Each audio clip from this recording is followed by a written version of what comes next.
July 13వ తేదీన రాష్ట్రపతి ద్రౌపది ముర్ము గారు భారత రాజ్యసభకు నలుగురు విశిష్ట వ్యక్తులను నామినేట్ చేశారు. సాహిత్యం, విజ్ఞానం, కళలు, సామాజిక సేవలలో ప్రత్యేక జ్ఞానము, అనుభవము కలిగినటువంటి వ్యక్తులను నామినేట్ చేసే అధికారాన్ని భారత రాష్ట్రపతికి రాజ్యాంగం ఇచ్చిన సంగతి మనందరికీ తెలిసిందే. ఈ నలుగురు వ్యక్తులు ఎవరు అనేది చూద్దాం.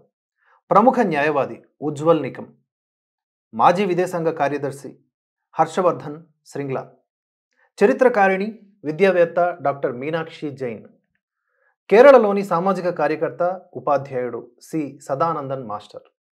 వీరిలో సదానందన్ మాస్టారు గురించి, వారి అసాధారణ జీవన గాథ గురించి ఇప్పుడు తెలుసుకుందాం.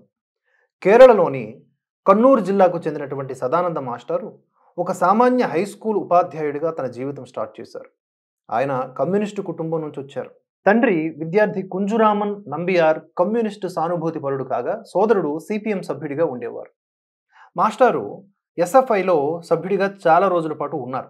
అయితే ఆయన కాలక్రమేణా రాష్ట్రీయ స్వయం సేవక సంఘం భావజాలానికి ఆకర్షితులై సంఘ కార్యకర్తగా మారారు.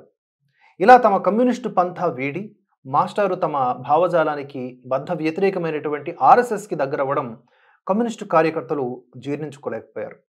మాస్టర్కి 30 సంవత్సరాల వయస్సులో ఆయన సోదరి వివాహం ఫిబ్రవరి 6, 1994న జరగవలసి ఉంది. మాస్టారు బంధువులను ఆహ్వానించడానికని చెప్పేసి 1994 జనవరి 25న రాత్రి 8:30 ప్రాంతంలో తన సొంత ఊరు పెరించెరలో బస్సు దిగి తన ఇంటి వైపు వెళుతూ ఉండగా ఆ బిజీ మార్కెట్ ప్లేస్లో కొంతమంది సిపిఎం కార్యకర్తలు ఆయనపై దాడి చేసి ఆయన 2 కాళ్ళు నరికేశారు.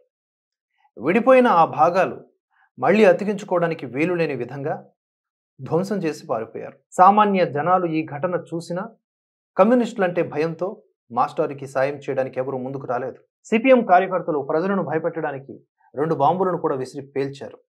నెత్తురోడుతున్న మాస్టారు స్పృహ కోల్పోగా ఒక 20 నిమిషాలకు పోలీసులు వచ్చి ఆయన్ను హాస్పిటల్కి తీసుకువెళ్లారు. దేవుడి దయ వల్ల ఆయన 2 కాళ్ళు పోయినా ప్రాణాలతో బయటపడ్డారు. ఈ కేసు ఈ సంవత్సరం ఫిబ్రవరి 2025లో ఒక కొలిక్కి వచ్చి కొందరు సిపిఎం కార్యకర్తలకు యావజ్జీవ కారాగార శిక్ష పడింది. 2 కాళ్ళు కోల్పోయినా అధైర్యపడక కృత్రిమ కాళ్లతో ఒక 6 నెలల్లో మళ్లీ నడక మొదలుపెట్టారు.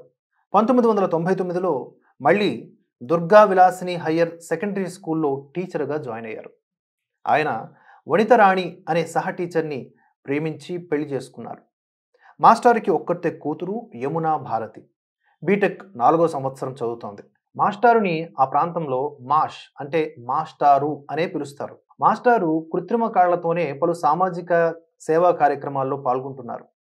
తరువాత కాలంలో బీజేపీలో జాయిన్ అయి పార్టీ అభ్యర్థన మేరకు 2016, 2021లో అసెంబ్లీ ఎన్నికల్లో పోటీ చేశారు.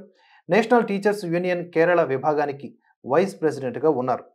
తన ప్రత్యర్థులు 2 కాళ్ళు నరికేసినా తాను నమ్మిన సిద్ధాంతం కోసం మాస్టారు ఈ రోజు వరకు కట్టుబడి ఉన్నారు. ఆ నిబద్ధతే మాస్టారుని జీవితంలో ఎదురైనటువంటి అన్ని కష్టాలను ఎదుర్కొనే శక్తినిచ్చింది. ఈరోజు ఆయన్ను రాజ్యసభ సభ్యుడిగా నిలబెట్టింది.